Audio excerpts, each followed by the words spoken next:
Баршаңызға сәлем. Бүгін сіздермен балдан осындай дәмді санды торт дайындайтын боламыз. Видео ұнаса лайк басып, комментарий қалдырып тіркелуді ұмытпаңыз. Шұңғыл темір ыдысқа майымызды, қантымызды, балымызды салып, жақсылап баяу отта ерітіп аламыз. Кейін үстіне ас содасын салып, тағы да араластырып отырып, осылай ақ көпіршік пайда болғасын оттан аламыз. Міндетті түрде тоқтамай араластырып отыру керек, себебі асты жабысып күйіп кетуі мүмкін. Шұңғыл ыдысқа құйып, сәл суытып аламыз. Кейін үстіне жұмыртқамызды салып, ұнымызды илектен өткізіп, жұмсақ қамыр дайындап аламыз. Қамырымызды сәл демалтуға тоңазытқышқа қоя тұрамыз. Ол уақытта біз трафаретімізді қиып дайындап аламыз, қажетті санымызды. Бұл қамырдан менде 6 корж шығады. Мен 5 бөлікке бөліп алдым. 6-шы бөлігі қалған осы қиындыдан шығатын болады.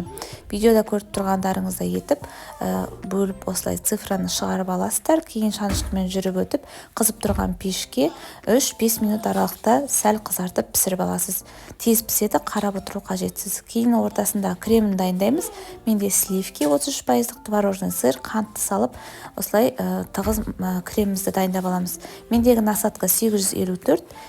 Барлық қамырымыз пісіп болған соң суытып барып кремін жағамыз.